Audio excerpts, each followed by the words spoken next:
Are you ready to embark on a transformative journey of rebuilding your life? Look no further than the Rebuild Podcast.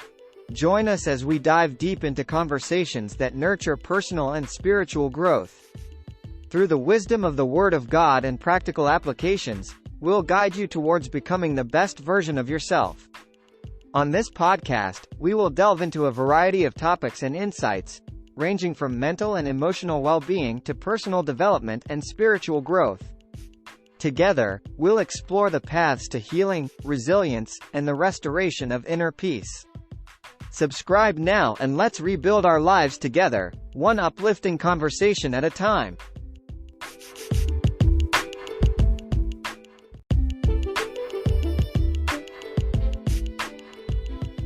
Hello, everybody, and welcome back to the Rebuild Podcast. I'm your host, Sean Romy, and today I want to talk about unveiling faith. And this is a journey towards deeper understanding. With this particular episode, I really don't like to do stuff like this, mostly because these types of things can be sensitive and time sensitive. They do bring about a lot of attention, and I know a lot of people love to build their followings off of elements like this, but do understand that in this subject with this episode, we're going to take this and we're going to break this down in multiple facets. Okay, we're going to talk about the element of understanding in part, because a lot of what's been going on, or what I've been seeing, especially as we the people move and understand, and we reflect and we act a lot of times in part. They're understanding the dynamic between responding and reacting, because to respond is one thing and to react is a completely different thing. And those two things do kind of have, in some cases, their proper place, but with the way that we carry ourselves as the body of believers, we should respond more than we do react. Understanding the dynamic of truth and offense, understanding how to receive truth and not be offended, understanding what offense really is, and how we can find ourselves, in a bigger sense, representing growth as necessary, growth and development in all of this. Because if we can't receive the truth without being offended, or if we can't, if we can't be open to whatever comes at us and be objective behind it, then we're going to continue to make a lot of the same mistakes that we make as time progresses. So, without further ado, let us get into our topic, which is, again, unveiling faith, a journey to deeper understanding. So, the first part we want to talk about here is understanding in part. I believe we talked about this from an element in the dynamic of love. We have a scripture, and I'm pretty sure you're familiar with, if you've done some ministry, or if you've done some Bible study, or just reading on your own regarding love. That's found in 1 Corinthians chapter 13. Around verses 9 and 10, there's a specific spot where it says that we know in part and we prophesy in part. But when what is complete comes, what in part will be done away. Now, we do understand that we know and understand in part, and there's a bigger context to that, right? There's a lot to understand. In fact, when it comes to that dynamic, when we were speaking on the element of love in that particular episode, grasping the idea of what Paul was really writing to the Corinthian church was more so from a standpoint, because he also references being a child. And it's a lot the same. When we're children, we know and understand in part. Small elements. If it makes sense, I'll go with it. That becomes a foundation for what I build on. And that's great when we're starting off. But as we get older, those small elements, they don't really hold as much weight. Right? I can't go in some cases and I can't do X, Y, and Z, or I choose not to do X, Y, and Z just for some simple, because that's what I've always done. Right? Especially if we're going into a dynamic of sharing and helping other people to know and understand. If I can't answer the question because I've just done this always without any good explanation behind it, it's going to be difficult for someone else to buy into what I'm trying to share with them to help them out of a situation or out of whatever they're trying to grow from. But from this place, God also created us in a certain manner, if you will. And from this context, we know and understand in part. And the part that a lot of us might not really be aware of, and this might come off offensive, and I wholeheartedly understand, but I get it, is the way that we live, right? When we come into the dynamic of being in the body of Christ, all we think of and all we carry ourselves with and all we act on is the idea, the man-made idea at that, of what holiness is. Thou shalt not this and thou shalt not that, and we shouldn't this and we shouldn't that, and kind of really getting into a certain place of misunderstanding God's will and purpose in the first place, which is a very big element of balance. Again, spirit and nature working together as one. We corrupted that. We messed that up. And so we reject we reject one part, especially when it comes to the idea that natural aspect is wrong in and of itself. But we made it wrong. God didn't make it wrong. Our understanding of that is wrong.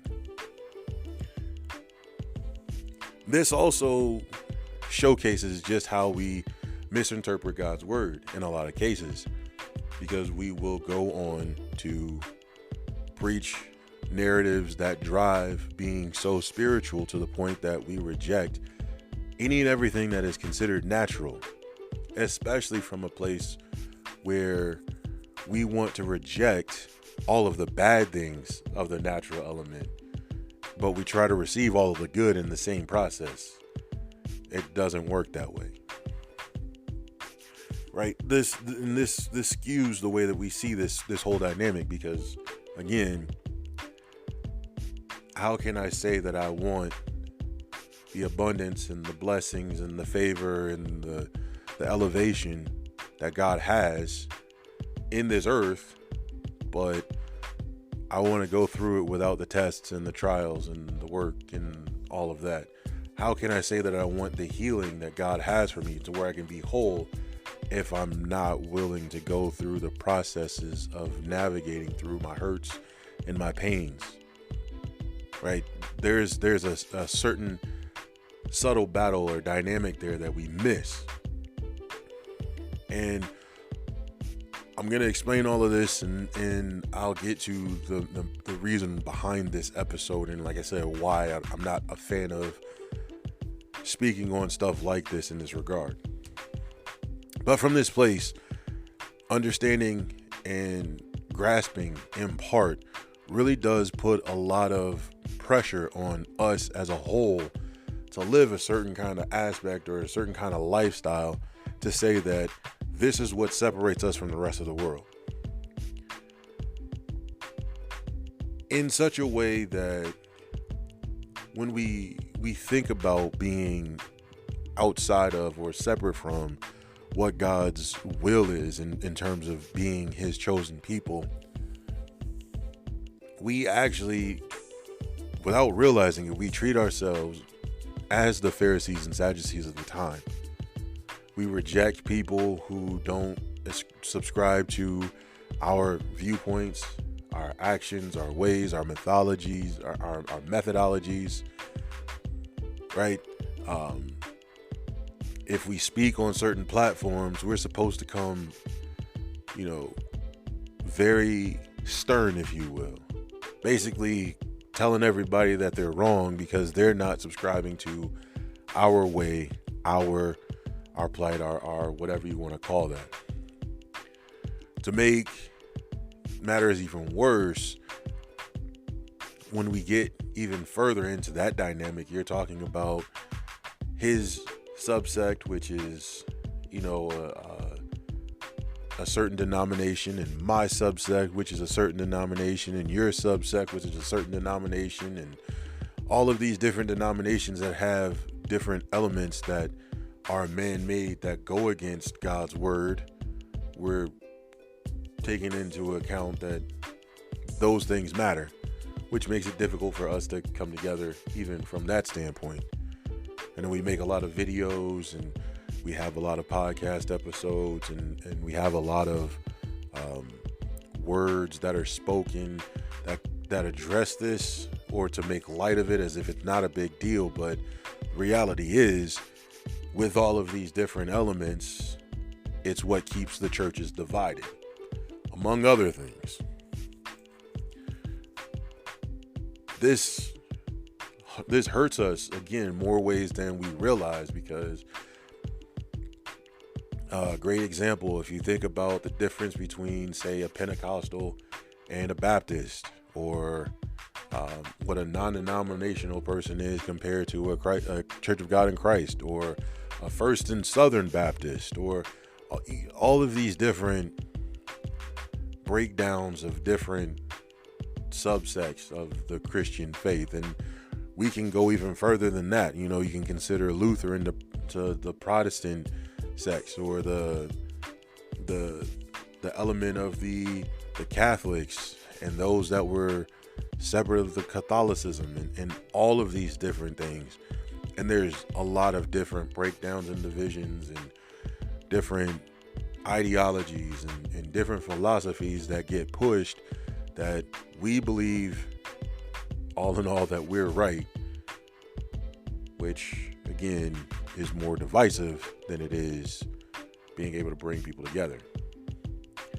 Yeah, we might be able to say in certain elements, oh, we're coming together, and even though we have our differences, we're still going to praise and worship God, because that's the main thing. But reality is, there is some aspects or elements that do make things a little difficult. Not only that, but then sometimes the way that we understand the word in and of itself, it hurts us. Which leads into the next thing, how we respond to elements versus reacting to them. When we respond, understanding the idea of responding is being able to listen, to get the full scope of things, to have some sort of clarification, open-mindedness, a certain element of peace, right, within us, knowing the truth, as well as, not being in a place of defense, being defensive before we actually take action. And when we respond, we're looking to bring to the forefront an element that is Christ-like. Christ never reacted, if we really want to go into all of that. He was able to discern and catch a lot of what was going on, even when people were trying to deceive him, which I don't know how you can deceive the creator of everything. And for those that, and this kind of ties into the earlier point about the different beliefs and dynamics in that regard, for people who believe that Jesus isn't the physical carnation or the physical being that was God in the flesh, there's an argument there. Some people believe he is, some people believe he isn't. I'm not going to go into all of that. But, him coming and him being the example that he was, people slipping, trying to catch him slipping and doing all these other things, they opened themselves up to realizing that he caught on to all of that. He was able to discern very, very well. So he knew how to respond to people. He never reacted, right? Even in the times where he would be offended or upset, still wasn't a reaction. It was still a response. Because even after he would go back and explain himself, it would go back to defending God's principles. Now, reacting is giving exactly what's being given. So if I come to you and I say something off the wall, if you respond back to me with something off the wall, you're giving me exactly what I gave back to you. Right? And that goes a long way. Right? Because sometimes a response, vice a reaction, can calm a situation down, as opposed to giving someone exactly what they've given in return. And as a matter of fact, here's the definitions, right? To respond is to say something in return or to make an answer. To react in response, to show favorable reaction, or to be answerable. Now, with regard to the word react, to react is to exert a reciprocal or counteracting force or influence. In other words, I'm giving you exactly what you're giving me. To change in response to a stimulus, same thing. To act in opposition to a force or influence, usually that's usually used with the word against. To move or tend in a reverse direction, or to undergo a chemical reaction. Now, again, these two words do have similar meanings, but they do have completely different, they have two completely different end results, if you really think about it, right? If I'm reacting to something, again, I'm giving you exactly what you're giving me. And when I'm acting or reacting in that regard, a lot of it is based on impulse. If I'm acting impulsively, guess what I'm going to be doing? I'm going to be giving to you whatever comes to mind first. This is one of the reasons why God tells us that it's okay for us to be angry, but to sin not. And if you think about the reaction time, especially if we're hot-tempered or, we call ourselves hot-headed or, quick-tempered, we're untamable or whatever you want to call those type things. You go back to the story of Adam and Eve. I know for those of you, the guys that have followed me for a while, when it comes to the dynamic of Adam and Eve, you look at what happened with Eve, right? Before she took the fruit, there was the thought process. And I can guarantee you by the time you finished actually reading the verse was probably about the amount of time it took for her to actually react to the stimulus that was given to her. But you can imagine, even in that split second, there was so much that transpired.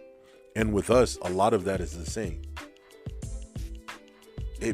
Whatever we say, it might be super quick, but we can think about some of the lessons that we've been taught at young ages. I know in my neck of the woods, if you say something or do something to somebody, or someone says or done something to you, that pretty much means you have to give back to them what they gave to you, because you're not supposed to allow someone to take advantage of you, or to rule over you, or to control you, or to lord over you, for lack of better words. So you have to go and stand your ground.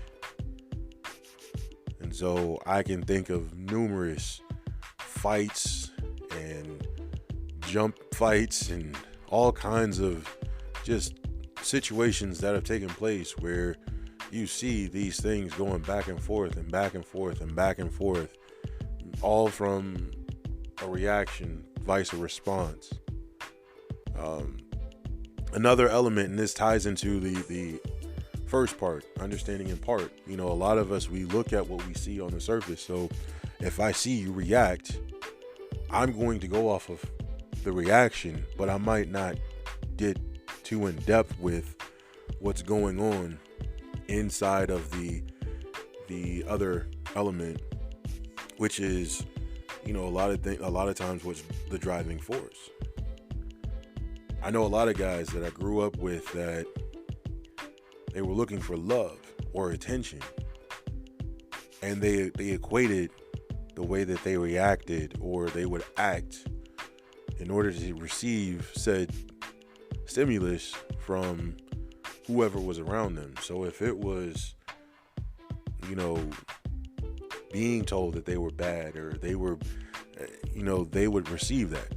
This is the attention that I'm looking for. And this is all subconscious.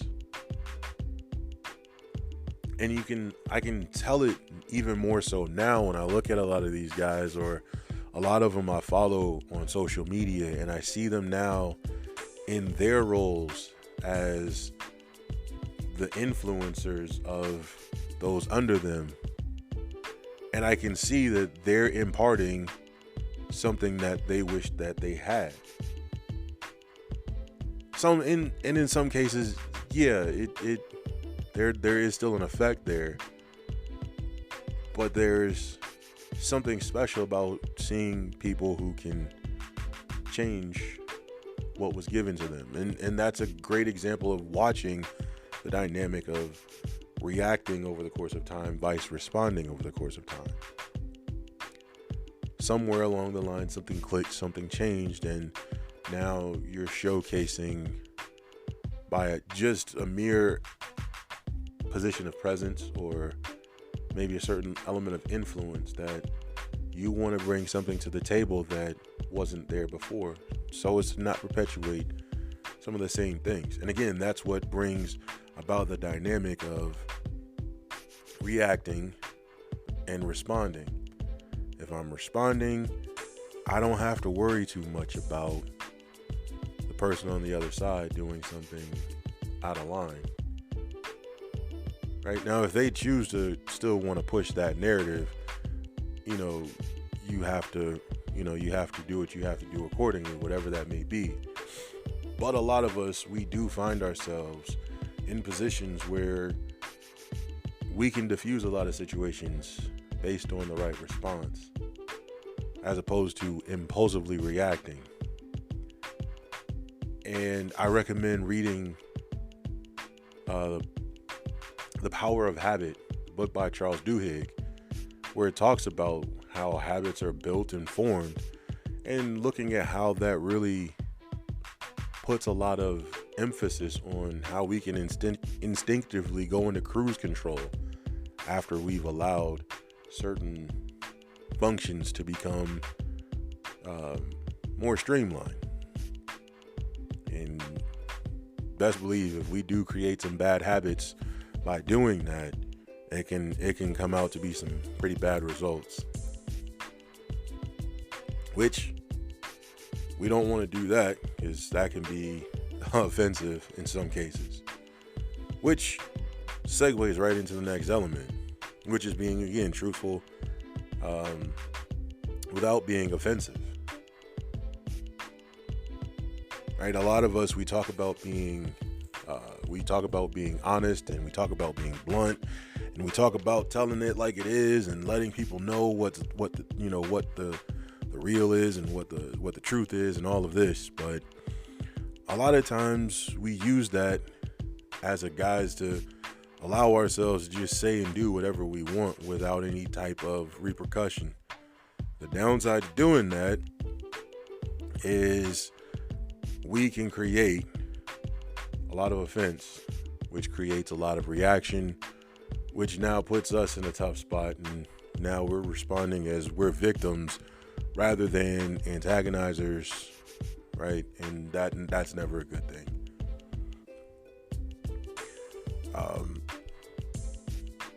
I think this also goes into the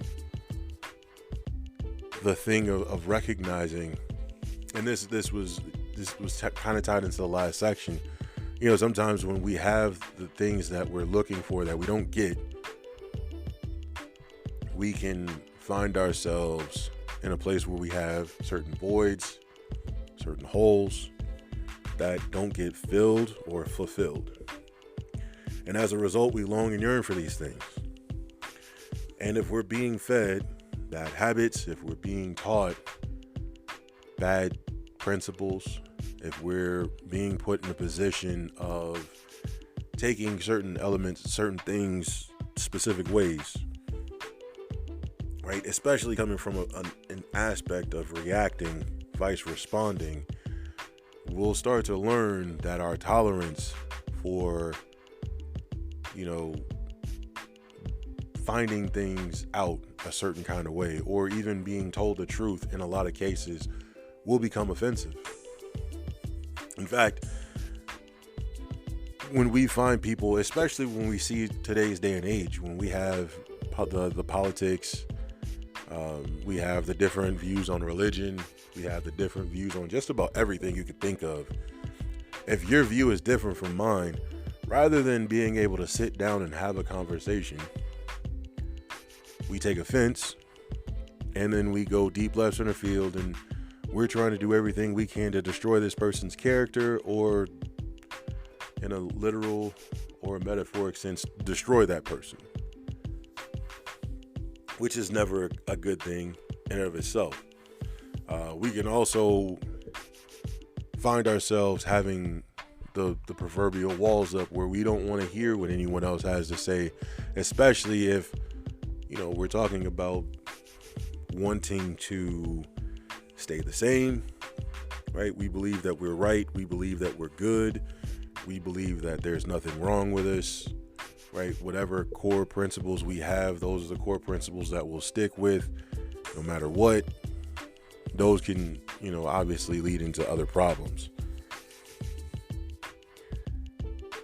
This also explains the way that we hurt ourselves being able to grow in general, right? A lot of us, and I would say it this way, a lot of us are getting older, but we're not growing or growing up,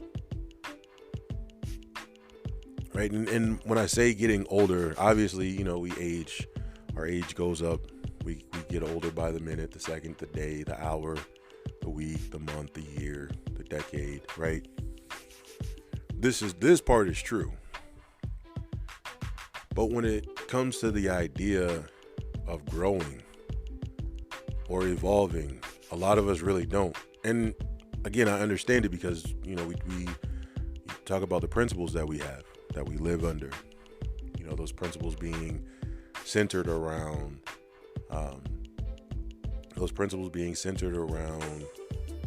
staying true to what your roots are.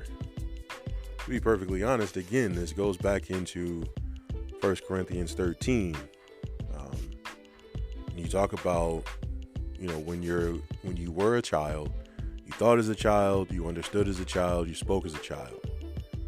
And while that is true, when we're in that place, yes, when I was a child or when I was first starting out in some place, yes, I understood from that place. And it's actually verse 11, right? When I was a child, I spoke as a child, understood as a child, I thought as a child. But when I became a man, I put away the childish things. Going back to the very beginning, right? The whole dynamic of seeing and understanding apart, which actually, ironically enough, were the verses that preceded it. because I understand it from the element of wanting to be a grown person, right? Aging faster. I don't really see the dynamic of how I should also build this foundation up from an internal perspective. Well, my mama taught me this, so that's what it is, and I'm just going to accept that. And I don't mean to sound disrespectful behind this, but what if mama was teaching from a place that, she taught from what her mother taught or her father taught, and they taught from where their parents taught, and they've taught from where their parents taught, and you go back far enough and you start to realize that even though those might have been some great principles to live by, they might also be outdated.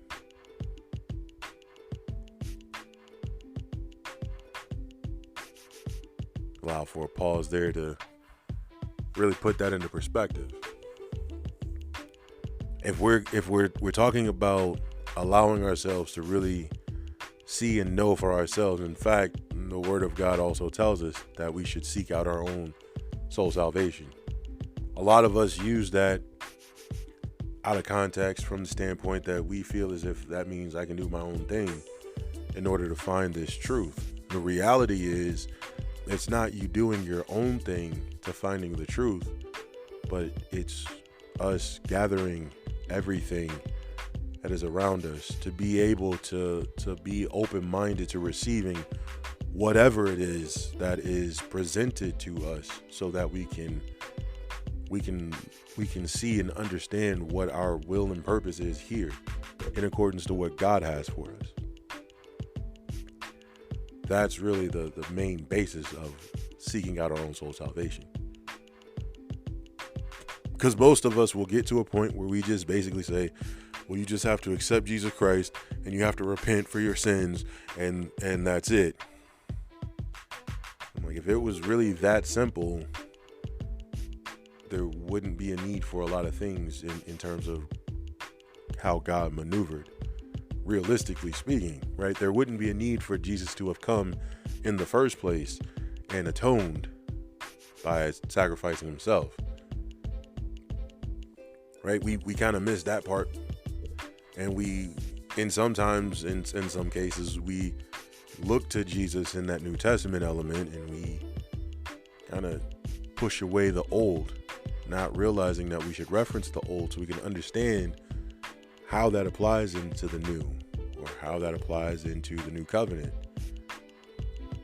Understanding the dynamic of why it's imperative for us not to lay up with just anyone, as opposed to just saying that sexual sin is just bad, and the Word of God says we're not supposed to do that.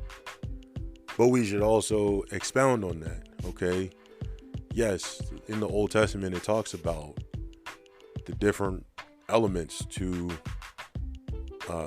premarital sex, or affairs for that matter. We should see how those elements apply to more than just the aspect of sex too, right? Because that's contamination in a different sense. We could expound on that from the element of the Ten Commandments. Yes, commandment 7, I think it is, it says, thou shalt not commit adultery. Yes, this is true. But we should also break down how adultery is more than just sexual immorality, how it's breaking vows. That's also adultery, and seeing how the two relate to each other. Or the idea of murder. We think of it from the standpoint of just taking another person's life, an eye for an eye, tooth for a tooth, whatever have you. But we don't think about it from the standpoint of the words that we speak, right? Because it's told to us that the power of life and death come out of the tongue. So if the only thing that I'm concerned about with killing is I just don't take another person's life physically, but I'm speaking bad on them and I'm talking bad about them all the time, now all I'm doing is saying, well, I never killed anybody, but the reality is we have, just not physically. we don't take those types of elements into consideration when we talk about these things. And a lot of us, we tend to stay in that one-sidedness. That's, again, expounding on why we see and understand in that part, which is never a good thing.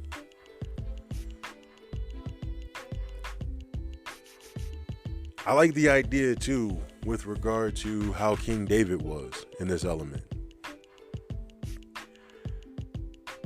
Here's a guy in 2 Samuel who he's finding himself confronted, and give me a moment. I'm trying to pull it up as I'm talking about it. And it says here in 2 Samuel, wrong spot. Sorry, 2 Samuel 12. It talks about Nathan going to David. In fact, I'll read a little bit of it just to kind of save a little bit of time. So the Lord sent Nathan unto David, and he came unto him and said unto him, there were two men in one city, the rich one and the poor. The rich man had exceeding many flocks and herds, but the poor man had nothing, save one little ewe lamb, which he had bought and nourished up, and it grew together with him and with his children. It did eat of his own meat and drink of his own cup, and lay in his bosom, and was unto him as a daughter.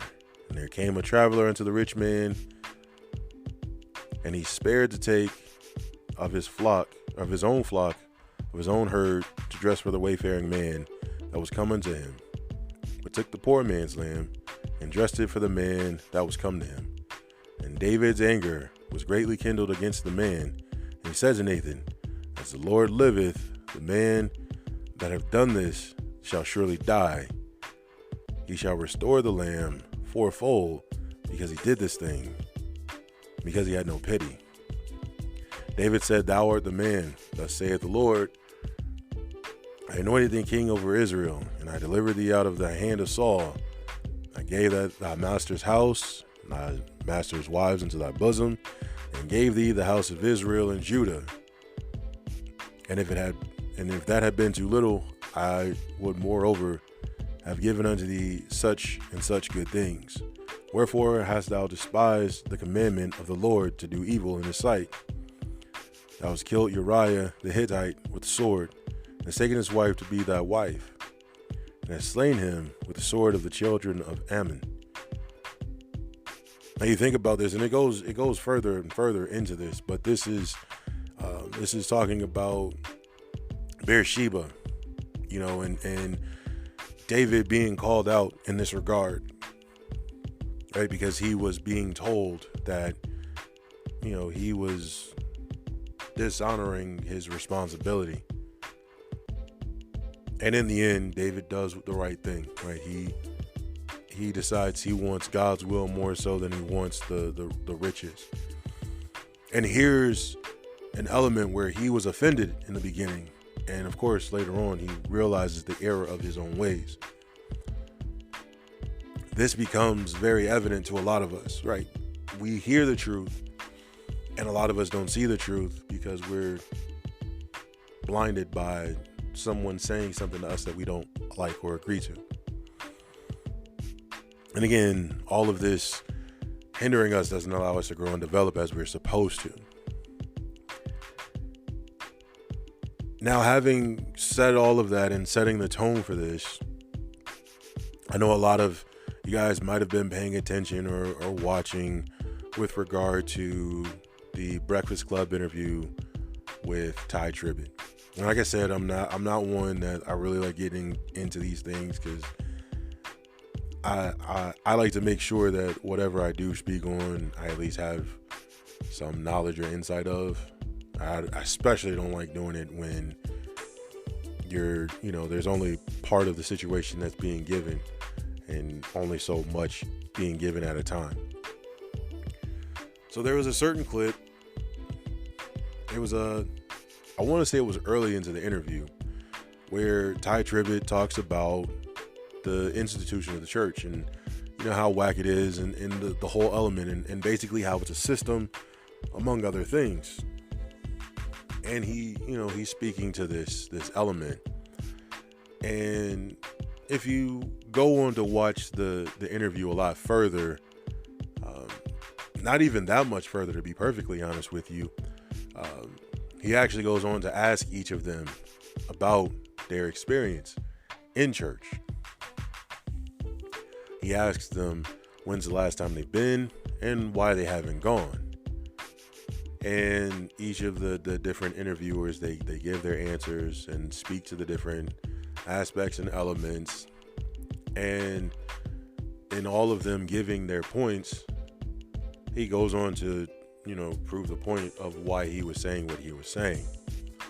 And I've watched a lot of commentary, a lot of posts, a lot of social media posts, a lot of other content creators that have come out and spoken on this interview, basically using that one clip, all of the different responses on the different social media posts about this clip, and how this dynamic really just a lot of people are offended by.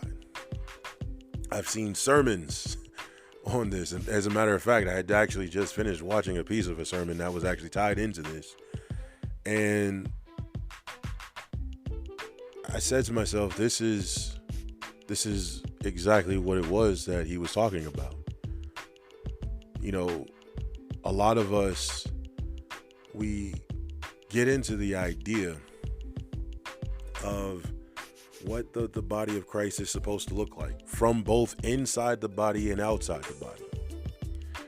A lot of people really don't like the idea that Ty Tribbett went on to the Breakfast Club, because the Breakfast Club is a secular broadcast radio show, and he spoke all this stuff about the church. And in all of these different descriptions and angles and wordings and everything else of the sort, I started to see there was a lot more offense and a lot more reaction to that little clip than what was actually talked about throughout the entirety of that interview. Because there was a lot that was talked about during this interview. There was his beginnings, where he's from. There was the dynamic of how he got into the industry in the first place. They were talking about the dynamic of him and his wife, the ups and downs that they went through, the separation aspect, talking about the church and how to make the church actually better. The understanding of God's will and purpose as it pertains to, what they're learning, because people also kind of overlooked, because of the clip, that he's actually a pastor of a church. Among a whole bunch of other things in regard to this element. And I'm thinking about this, and as I'm thinking about this, I go back into a situation that happened sometime before this, where we had in our own church, our pastor was talking about everybody, essentially being, on one level, and utilizing the parable of the workers in the field and the denarius. The worker, or the owner of the field, planned to pay everyone who came to work, no matter how long they worked. He planned to pay them all a denarius. And after the end of the day, when everybody was to get paid, the ones that got there the latest got their denarius, and obviously everyone else from that point. And going into that whole dynamic and ending that parable, what the first shall be last and the last shall be first, and all of what that means.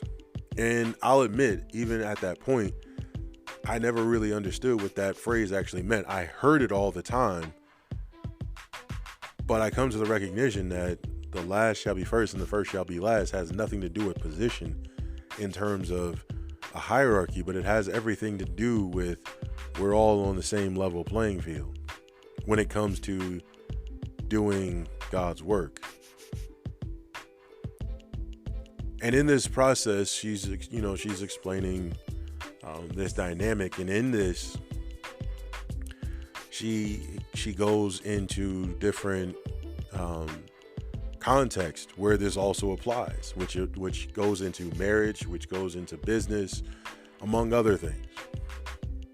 And there were content creators that came for her from that place that were talking about, the way that she was dressed and the people that were at the service, among a whole bunch of other things, and speaking negatively about her and speaking bad on what they thought the message was from 1 minute out of an entire almost 2-hour service. And from this same place, I found myself also in this battle, right?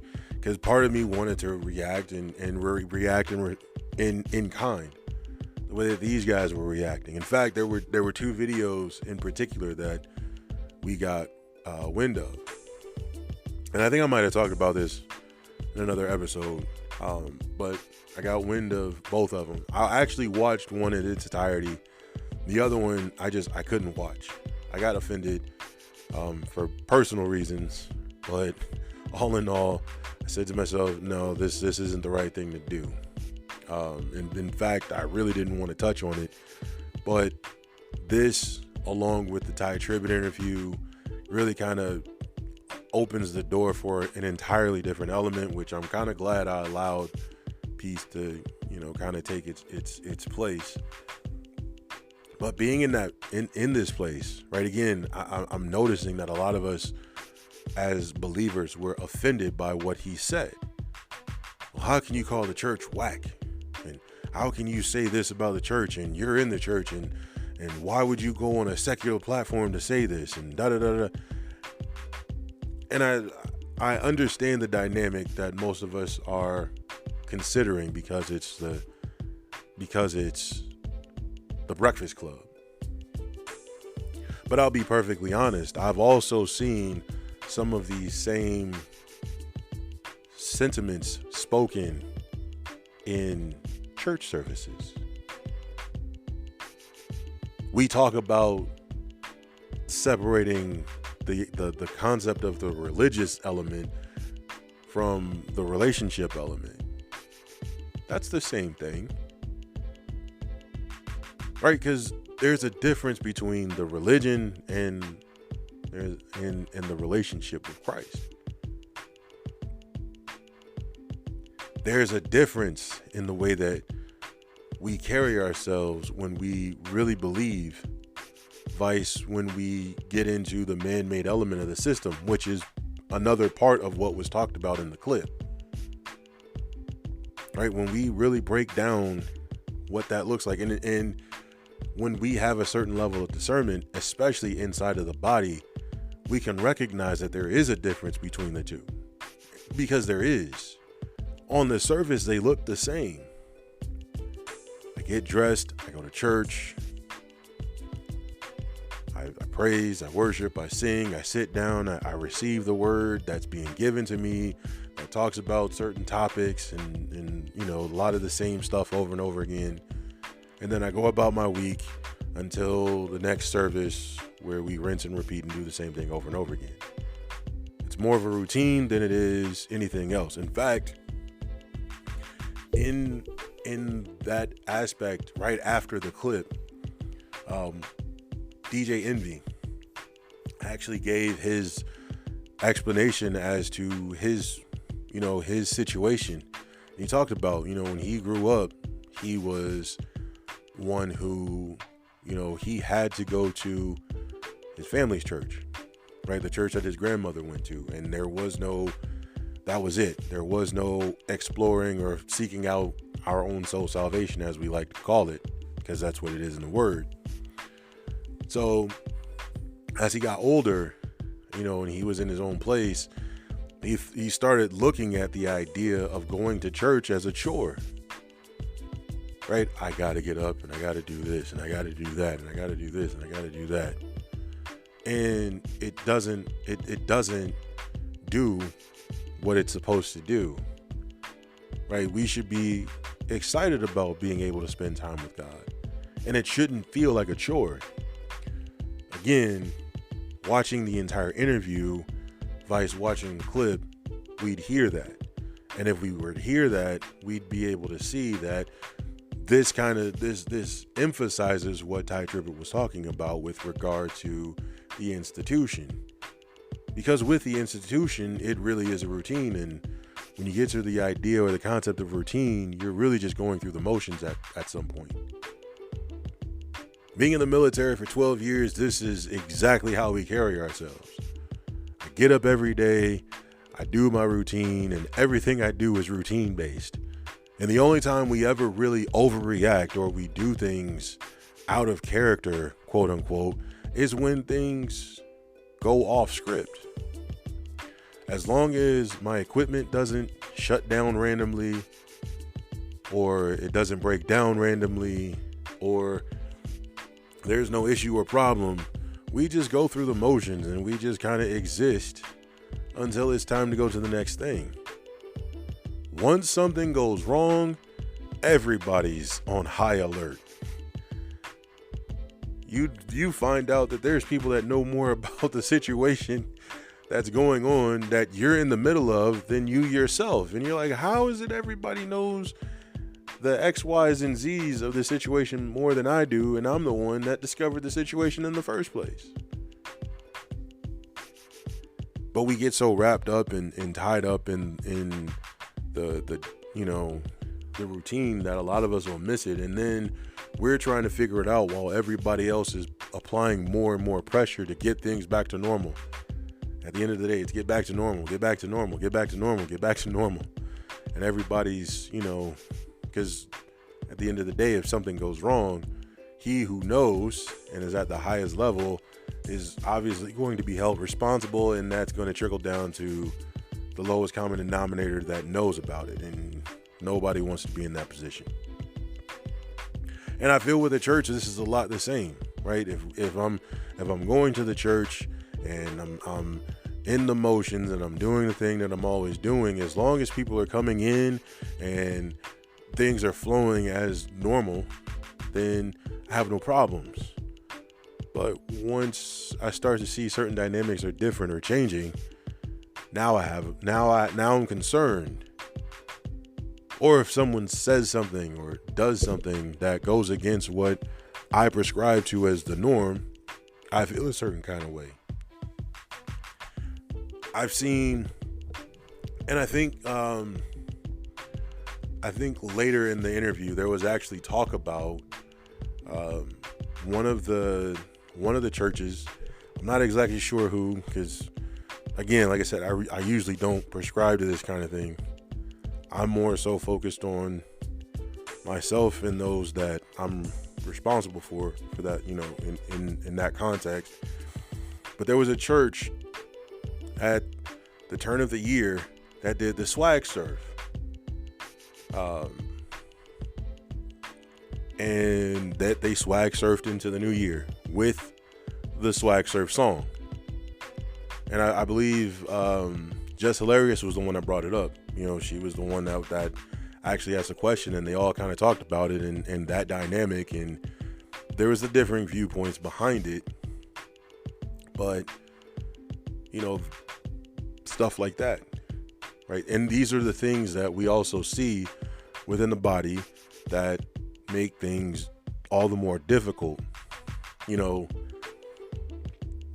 Finding ways to, in some cases, blur the lines, right? We want to bring people in, and I think this also ties into what the clip was. if I'm making the people more about the church than it is being the church supposed to be for the people, right? Because the whole point and purpose of God's or Jesus's commission to us is to go and spread the word. Had nothing to do with us going in and being all about the church. In fact, one of the comments I had actually read, I was actually scrolling through, one of the guys was pretty upset with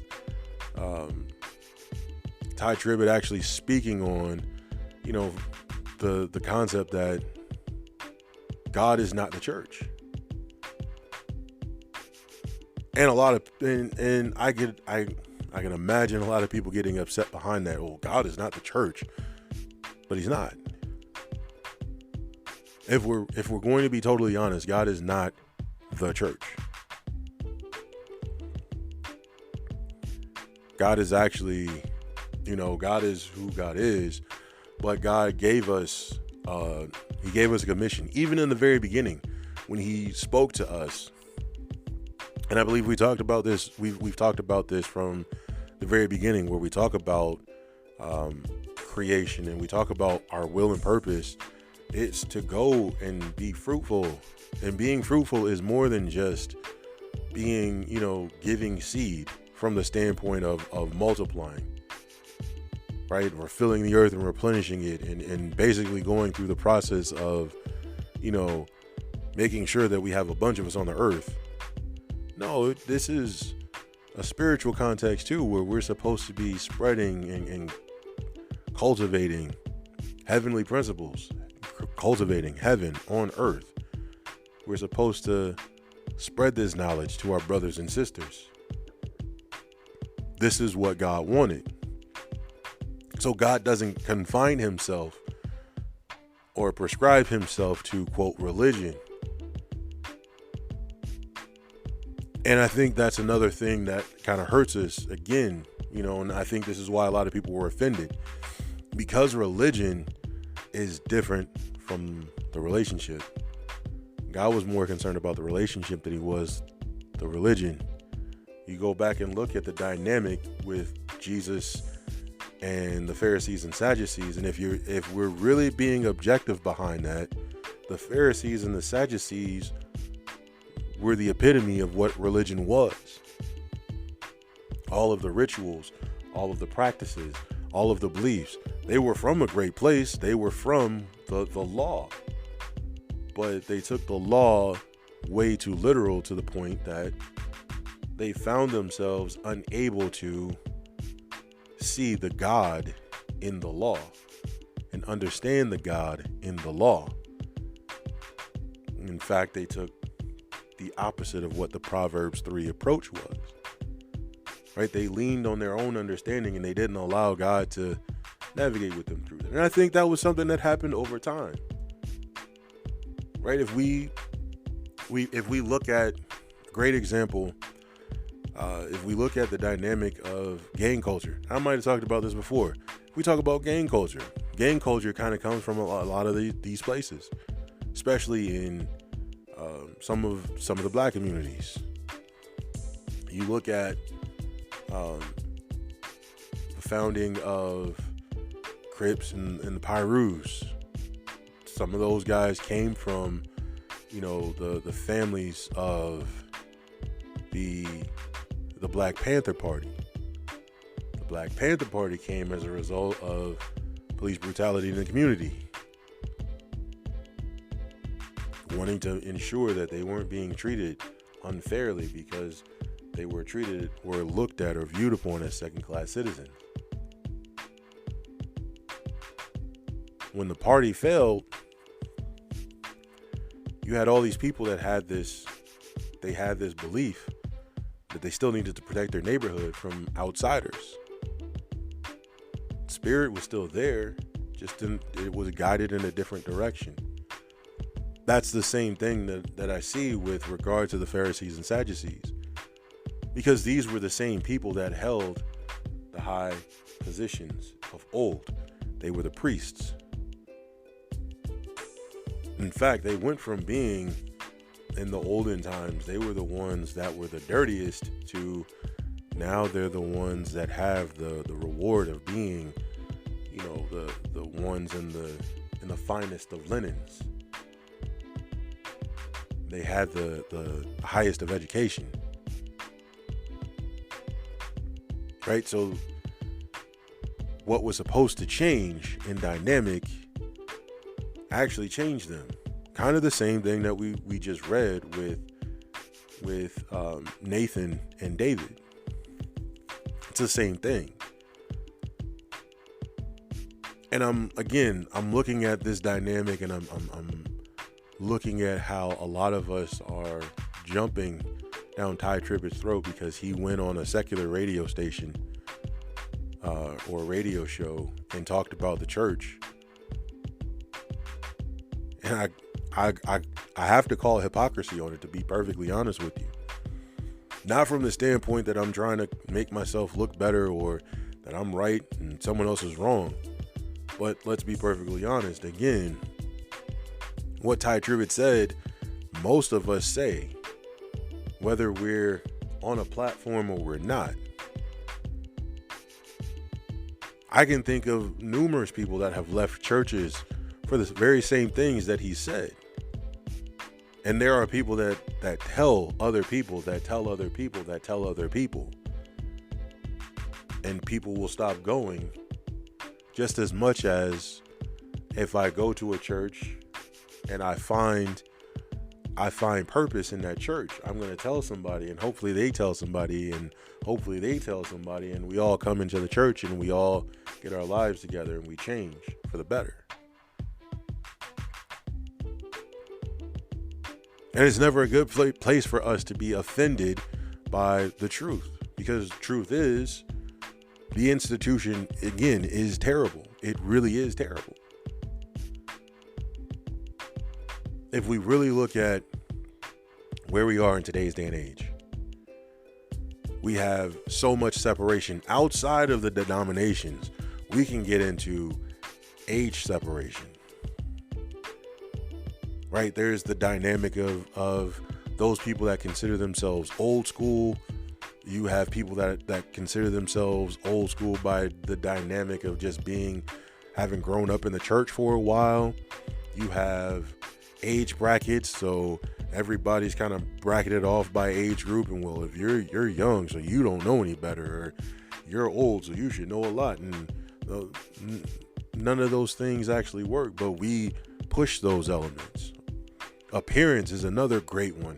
I know a lot of people that subscribe to the idea that you have to look a certain way in order to be perceived as holy. And that's not true. Right? God says, or Paul says, that he must become all things to all men that he might save some, which ironically enough was actually used in the interview.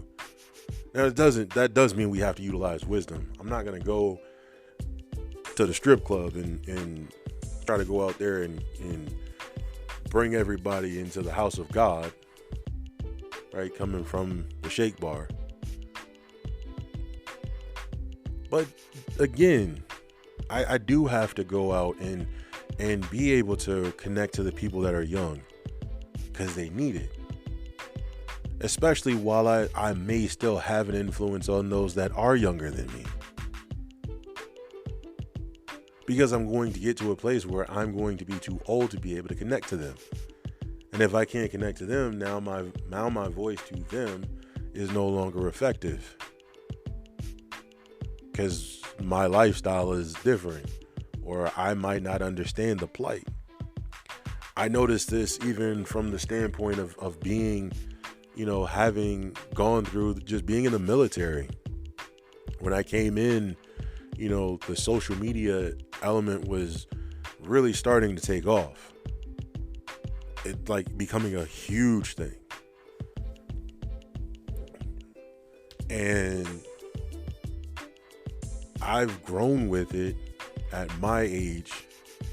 And even though I might have grown with it, I'm still, because the way this thing evolves, I'm still behind in certain elements, right?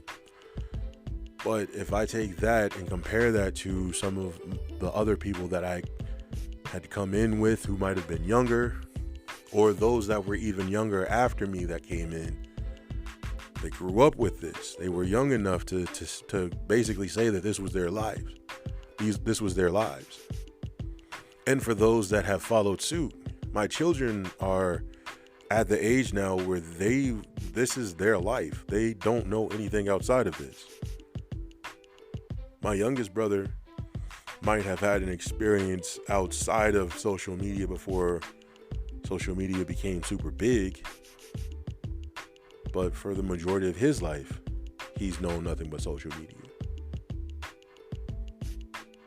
And then you go further and further up the age chain, and you have people that know of it or may be connected to it in some way, but they're not familiar with social media or the impact that it has to the point that we see today.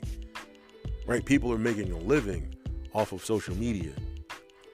My mom gave me a lesson years ago where she would actually say, yeah, you keep acting up like this, or you keep living like this, where all you want to do is play video games and da-da-da-da-da-da, and you're going to spend your life being a professional video game person. And in other words, that was supposed to be a bad thing. I don't think my mom was aware of how that world had actually evolved, because people get sponsorships to actually play video games for a living. Right? Again, we just made mention content creation for a living. And for all of the messages that get pushed out like that, and from the places that we were in because of the old school methods and teachings from that place, we might be offended at the fact that someone is saying something that challenges what I've known my entire life. And if I have my walls and my guards up because I don't want to address the truth of the matter, because I don't want to be perceived as wrong, or I don't want to think that the way that I've lived for so long is wrong, then it's going to be difficult for me to actually sit down and be honest with myself about where I need to go. So how do we move forward then? How do we allow ourselves to be able to understand, to respond, and not be offended by it while accepting the truth all at the same time? I think we should really grasp that we should be open. Take the James 1:19 approach. Let all of us be quick to hear, slow to speak, and slow to anger. So if I'm quick to hear, that means I'm allowing myself to really process what's being said, not just by the words, but the understanding of the words, the context by which these things are being used. Because sometimes the message, even though what's being said might be the words that are being used, the message might be completely different. Go back to 1 Corinthians 13 and 11. When I was a child, I thought as a child, I spoke as a child, I understood as a child. When I became an adult, I put away those childish things. We've all pushed that to make that an understanding that we're supposed to just grow up and not be childish. Now, if we were to leave that as it is and understand it just from that place, why then would Christ tell us that we should have childlike faith or be like a child?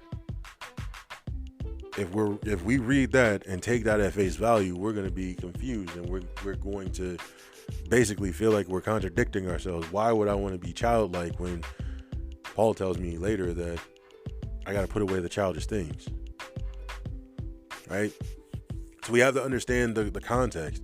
And if that means we have to ask a few extra questions to elaborate on these things, let us do that so we can get the understanding. Right? I look at, like I said, I go back to the message my mom was talking about, right? With being the professional gamer. I understood what she was saying. I want to be someone that is productive and doing what I'm purposed to do. I don't want to be just some lazy, good for nothing person that's not contributing to God's will or to society in general. right? But if I had took what she said to a literal place, I could come back years later and be like, look, see, I could have been a professional video game player. You're talking about I can't do that. And that completely ignores what she was actually trying to convey. And I think that's where a lot of us are from that place, where we listen to that quick couple minute bite of Tye Tribbett talking about the status of the church. I think when we get into understanding, not just understanding in part, but also, again, responding allows us to be able to take everything into consideration. Was he wrong? No. Let's take this even further. Was he did he go about this in a bad place? No.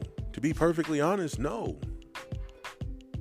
And I think a lot of people want to defend the idea that he went on a secular radio station, or he went on a secular radio show. Like, I've had conversations with people about the status of the church that had nothing to do with being on some big platform. And I've spoken my piece about the church. I know other people that do the same thing. We gossip about the church all the time.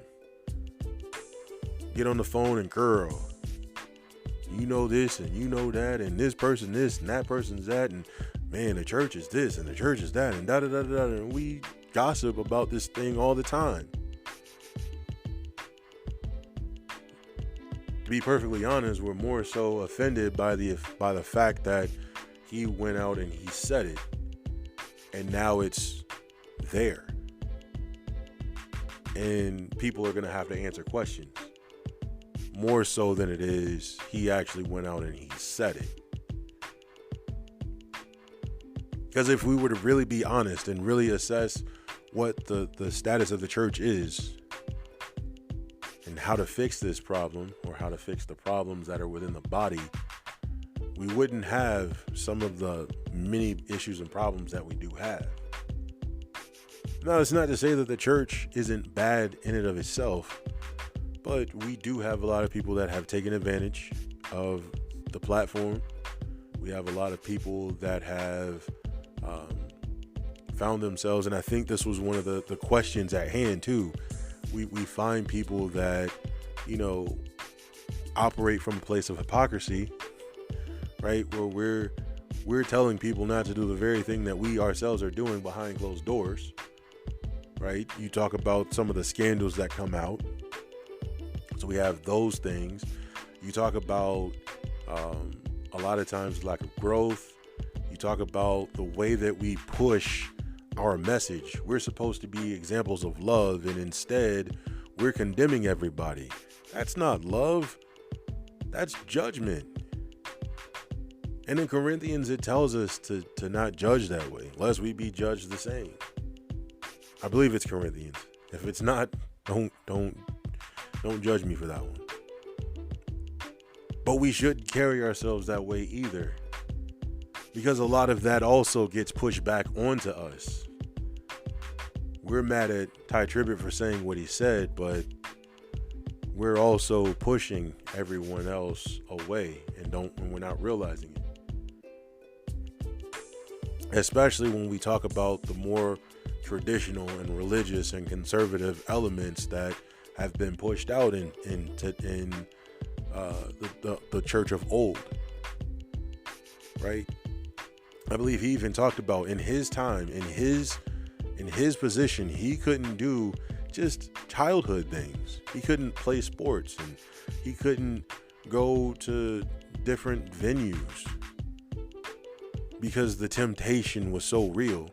And we don't realize how damaging that is, because we're not allowing our children, or we're not allowing ourselves as people to grow and to expand and to evolve and to be people.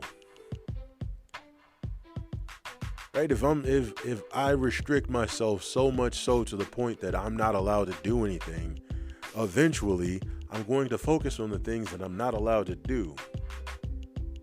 That goes right back into the whole story of Adam and Eve. The enemy got Eve so fixated and focused on the one thing that she was told not to do that he made her believe that she didn't have it all because of this. She lost her, she didn't recognize her identity. She lost it actually in that process.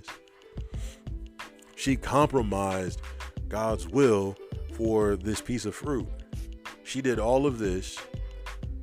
And then when you get to the point of them actually eating the fruit together and recognizing that they had actually lost everything in that moment,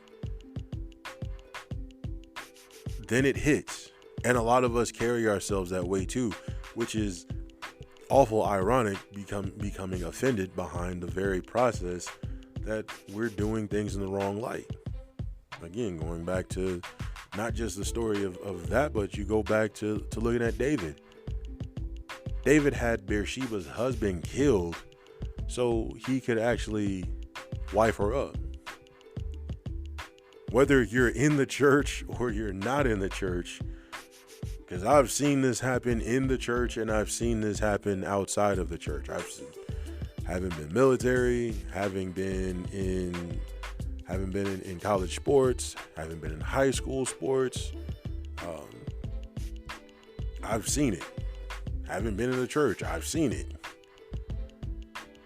Where somebody leaves their significant other and they lay with someone else, or they become wifed up or booed up with someone else, and they're together, and you're just like, how is that possible? Or setting someone up. How is that possible? Yeah, these things happen. So we have to analyze and be honest with ourselves. Is what's being said true? And if the answer is yes, okay, then we have work to do. But if we go back and we nitpick the elements behind the truth, then all we're doing really is telling ourselves that this isn't an everybody issue. But to be perfectly honest, this is an everybody issue because we're all God's children. And we all should have an idea of what this is, because somebody somewhere might have the solution to this problem, or a solution to a problem. And that helps us to build. This also opens the door for people to realize that from inside the body, that we shouldn't be living so restrictive to the point that we can't live at all, because we lose the essence of who we're supposed to be. Again, look at the evolution of the Pharisees and Sadducees. And then from the outside, you can look and see, hey, they're going through struggles just like I go through struggles. So I shouldn't feel bad if I do come into the community and I'm trying to better my life, because everybody's working on themselves. And at the end of the day, that's the development aspect. That's the growth aspect that we should really take into consideration, because we're all trying to do that at the end of the day. And it shouldn't matter if you're in the body or not within the body, to recognize that the institutions that people are capitalizing on is wrong, because that's not what God intended for in the first place. And for the idea of referencing that God isn't the church, but utilizing Solomon's temple as an example, it was never about God being the temple from the standpoint of a physical temple. It was actually used to bring people in, for them to experience God, not about the building itself. That's what was actually being talked about when referencing God is not the church. Because God is not the church. from that place. He's not the building.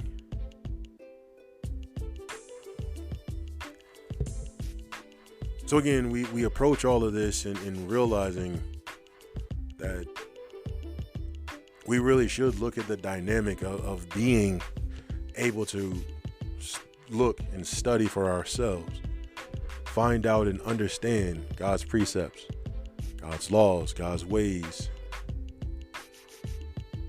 God's purpose, God's will, all of these things, so that we can do what we were purposed to do.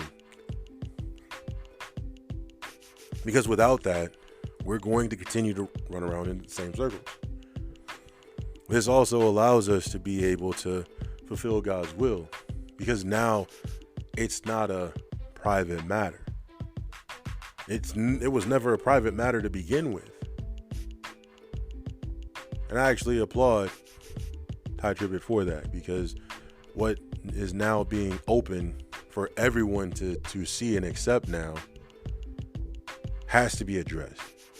And it's not so much being addressed from the standpoint that we condemn him for saying what he said on some secular radio station, but that we actually take the time to say, okay, we really do need to address this, because if we don't, we're going to continue to push people away at a rate that's faster than what we'll realize. And I'll close with this. I actually saw a chart that had a representation of the population of the world in all of the different religions. And of course, the top two are Christianity and Islam, or Muslim. And you can see the growth over a specific, over time. And for Christianity, at its highest point, was roughly about 33%. So about a third of the world was Christian. And slowly it started dwindling down and dwindling down and dwindling down. And at the same time this is dwindling down, the Islamic faith is rising, and all of the other faiths are rising. And it's an eye-opening thing. Like, wow, it's starting to get to a point where people are going to want to get away from this thing. And it's not just the idea of the Islamic faith and the rising and the Christian faith falling, but when you look at the other religions that go along with this, as well as those that consider themselves non-religious, the non-religious was on the rise even more rapidly than a lot of us may recognize. And again, if we continue to subscribe to the idea or the notion that we should be offended because someone brought the truth to us and it's now out in the open because of where it was and not what it was, then we're going to find ourselves continuing to go down the same rabbit hole to where people are going to just walk away from the church as a whole, or walk away from the body as a whole. And then what are we going to do when those that were supposed to be bringing the people back to Christ can no longer do so because we've all rejected the idea of being a part of what the religious element says that we were supposed to be?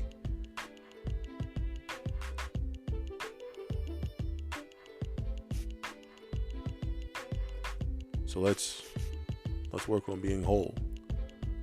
Let's work on being able to open ourselves up to being quick to listen, and not just listen with our literal ears, but our spiritual ears too. Being able to speak accordingly and respond, not react, not be offended, and accept the truth, to allow ourselves to grow and develop as we're supposed to. That helps us to be fruitful and to multiply and to fill the earth and replenish it, to subdue the earth and to have the dominion as we're supposed to have. Father, I thank you for this time that you've brought us together to speak on the idea of growth in faith.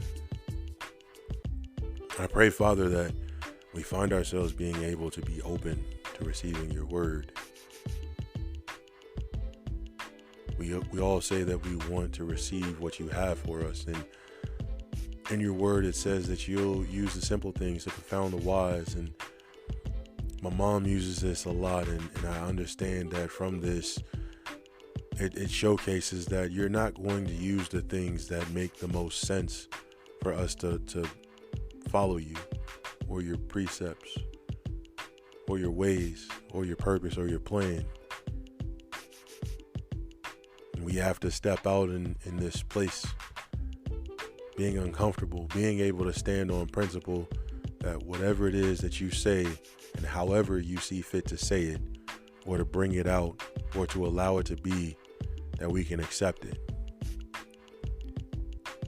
I pray, Father, that we open our hearts, our minds, our spirits, our ears, our souls, our eyes to receiving what you have for us and how you have it for it to be. I pray, Father, that we find ourselves operating from Proverbs 3, 5, and 6.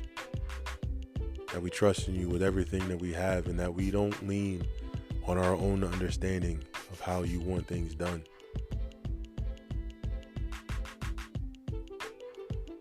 That we seek you out in everything, as you talk about in the Synoptic Gospels, seeking first the kingdom and all of its righteousness, and not for the material, but to understand you, to know you, to love you, to fulfill your will and your purpose. I thank you for this opportunity, and I pray your will be done. I thank you and I love you. All these things we ask in your holy and heavenly name. Amen. I thank you, ladies and gentlemen, for taking the time to listen to us here at the Rebuild Podcast. And I hope and pray that you guys are able to receive this.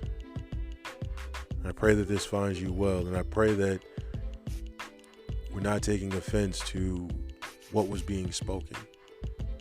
We do, as a body, need to work on how we go about fulfilling God's will and purpose. And it's not about trying to do it in ways that speak to traditions that aren't God's. We should find ways to be able to connect to our brothers and sisters. We should find ways to be able to be whole and to be the example of wholeness, just as Jesus was the example to us. Until next time, this is the Rebuild Podcast, and I'm your host, Sean Romey. I love you all, and I pray you find your purpose. Peace.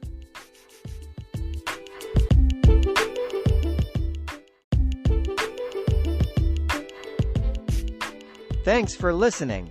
If you enjoyed this episode and you'd like to help support the podcast, please share it with others, post about it on social media, or leave a rating and review. Tune in weekly as we dive into topics such as finding your calling, overcoming obstacles, building resilience, and strengthening your relationship with God. If you're ready to embark on a transformative journey of faith and personal growth, then join us on the Rebuild Podcast. Together, let's build a solid foundation that aligns with God's will and leads us to a life of purpose and fulfillment.